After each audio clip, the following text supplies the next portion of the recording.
ఆవిడే చెప్పింది. ఎందుకని? నిజంగా రావణ నేనే తలుచుకుంటే నిన్ను చంపెయ్యాలనుకుంటే రాముడు ఎందుకురా? నా యొక్క తపశ్శక్తి చేత పాతివ్రత్యం చేత నిన్ను భస్మార్హి తేజస, నా తేజస్సుతో బూది కుప్పం చేస్తా. కానీ పతివ్రత ధర్మాన్ని పాటించి రాముడు వచ్చి నన్ను రక్షించాలని వదిలిపెడుతున్నా. వదరి మాట్లాడుతున్నావు, ఈ మాట్లాడిన మాటల పాపము కట్టి కొడపకుండా వదిలిపెట్టదు. దానికి కూడా సిద్ధపడు అంతే. అయిందా? ఓర్పు, ఆ సహనం ఉన్నదే అది గొప్పది. నేర్పాడు మహానుభావుడు విశ్వామిత్రుడు. రాముణ్ణి చెక్కాడు అని మీతో మనవి చేశాను కదా నేను మొదటి రోజున. బాలకాండలో రామచంద్రమూర్తిని తీసుకుని వెడుతున్నప్పుడు ఒక అద్భుతమైన ఉపాఖ్యానం చెప్పాడు. కుశనాభుడు అని ఒక మహారాజు, బాలకాండ. ఆయనకి ఘృతాచి అనబడేటటువంటి అప్సరస యందు 100 కన్యలు కలిగారు, 100 ఆడపిల్లలు. వాళ్ళందరూ చాలా గొప్ప అందమైనటువంటి పిల్లలు. వాళ్ళు వివిధ వాద్య పరికరములను మ్రోగిస్తూ సంగీతం పాడుతూ ఒక రోజున తోటలో నించున్నారు. వాయుదేవుడు అటుగా వచ్చాడు. వాయుదేవుడు రాని ప్రదేశం ఏముంటుంది? ఆయన ఈ 100 చూశాడు. మీరు ఇంత అందగత్తెలు, కానీ మనుష్యకాంతలు కాబట్టి కాలంలో మీ యొక్క అందము శిథిలమైపోతుంది. మాకురు ధనజన యవ్వన గర్వం హరతి నిమీషత్కాల సర్వం మాయామయమిదమఖిలం హిత్వా బ్రహ్మవదంతం పరిశరీత్వా అంటారు శంకరులు. వృద్ధాప్యం వచ్చేస్తుంది. ఆ వృద్ధాప్యంలో మీ అందమంతా నశించిపోతుంది. అలా కాకుండా మీ అందము శాశ్వతత్వమును పొందాలి అంటే మీరు ఒక పని చేయండి. నన్ను భర్తగా స్వీకరించండి. మీ 100 నేను భార్యలుగా స్వీకరిస్తాను. నాకు భార్యలైతే మీ అందము చెదరదు, ఇలాగే ఉండిపోతారు. త్రిదేశులు 30 సంవత్సరముల వయస్సులోపే ఉండిపోతారన్నాడు. వాళ్ళు అన్నారు, నువ్వు మమ్మల్ని అలా అడగచ్చా? పితాహి ప్రభురస్మాకం దైవతం పరమం హిస యస్యనో దాస్యతి పితా సనో భర్త భవిష్యతి. ఇక్కడ ఒక ధర్మం ఉంది. ఒక పిల్లని భార్యగా పరిగ్రహించాలి అంటే ఆ పిల్లని కన్న తండ్రిని అడగాలి. ఆ పిల్లని కన్న తండ్రి అంగీకరించి పిల్లని ధర్మపత్నిగా ఇచ్చి వివాహం చేస్తాడు. అంతేకాని మా దగ్గరికి వచ్చి నువ్వు ఇలా అడగచ్చా? నువ్వు ఇలా అడగనూకూడదు. ఈ దేశమునందు పుట్టినటువంటి ఆడపిల్లలు తండ్రిని ధిక్కరించి తమ భర్తను తామే నిర్ణయించుకునే రోజులు రాకుండుగాక అని వాళ్ళు అన్నారు బాలకాండలో.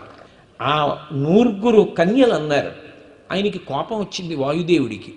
నేను మిమ్మల్ని భార్యలుగా స్వీకరిస్తాను అంటే మీరు నాకు ధర్మం చెప్తారా అని ఇంతటి వాయుదేవుడు ఆగ్రహించి వారి శరీరములోకి ప్రవేశించి వాళ్ళు దుర్బలులైపోయేటట్టుగా చేసి గూని ఏర్పడేటట్టు చేసి వాళ్ళు నేలపడిపోయేటట్టు చేశాడు. వాళ్ళ తోటలోంచి పాకుతూ దొల్లుతూ అంతఃపురంలోకి వచ్చారు. తండ్రి కుశనాభుడు చూశాడు. ఇదేమమ్మా మీరు 100 ఇలా నేలపడిపోయారు, తల్లి ధర్మాన్ని పట్టుకుని ఉన్న మిమ్మల్ని ఇలా పాడు చేసిన వాడు ఎవరు అని అడిగాడు. వాళ్ళు అన్నారు, నాన్నగారు వాయుదేవుడు మమ్మల్ని భార్యలు కమ్మని అడిగాడు. మేమన్నది ఒక్కటే, ధర్మం అన్న మాట ఒకటి ఉంది కదూ, తండ్రిని అడగాలి తప్ప మమ్మల్ని అడగచ్చా? అలా అడగకూడదు. మా తండ్రిని అడుగు. మా తండ్రి మమ్మల్ని ఇవ్వాలని నిర్ణయం చేస్తే మేము నీకు భార్యలం అవుతాం. ఆ తర్వాత మా నాన్నగారికి చెప్తాం మా ఇష్టమో ఇష్టమో ఏదో ఆ తర్వాత విషయం. నీతో చర్చించకూడదు. మాకు నీతో కాదు సంబంధం, ఆయనతో మాట్లాడన్నాం. ఆయన కోపగించి మమ్మల్ని దుర్బలుల్ని చేశాడు నాన్నగారు. వెంటనే కుశనాభుడు అన్నాడు, తండ్రి అమ్మా మీరు అపారమైన తపశ్శక్తి సంపన్నులు కదా, మీరెందుకు వాయుదేవుణ్ణి శపించలేదు అని అడిగారు. వాళ్ళు తలుచుకుంటే వాయుదేవుణ్ణి శపిస్తారు, మీరెందుకు శపించలేదు అన్నారు. అంటే వాళ్ళు అన్నారు, నాన్నగారు తప్పు చేశాడు అని నిర్ణయం చేసి ప్రతివాణ్ణి ఇలా శపించుకుంటూ వెళ్ళిపోతే లోకం ఎక్కడ నిలబడుతుంది నాన్నగారు, అందుకని ఓర్పు పట్టాము. అంటే వెంటనే కుశనాభుడు ఒక మాట అన్నాడు, అమ్మా మీ వంటి బిడ్డల్ని కన్నందుకు నేను సంతోషిస్తున్నానమ్మా. క్షమాదానం క్షమా యజ్ఞ క్షమా సత్యం హి పుత్రికా క్షమా యశ క్షమా ధర్మం క్షమయావిష్టితం జగత్. అమ్మా ఓర్పుని మించినటువంటి యజ్ఞము లేదు, ఓర్పుని మించినటువంటి దానము లేదు, ఓర్పుని మించినటువంటి సత్యము లేదు, ఓర్పుని మించినటువంటి ధర్మము లేదు. అసలు నిజానికి ఈ భూమి నిలబడింది, లోకము నిలబడుతోందంటే ఓర్పు ఎందు నిలబడుతోంది. ఎవరికి ఇష్టం వచ్చినట్టు వాళ్ళు ఓర్పు అన్న మాటని విడిచిపెట్టి ప్రవర్తిస్తే లోకం ఎలా నిలబడుతుంది? శక్తి ఉన్న వాళ్ళందరూ ఎవడో ఒకడు తప్పు చేశాడని శాపాలు ఇచ్చుకుంటూ పోతే ఎలా నిలబడుతుందమ్మా లోకం? ఎంత గొప్ప మాట చెప్తున్నారమ్మా. అలంకారోహి నారీణాం క్షమయాతు పురుషస్య యావ.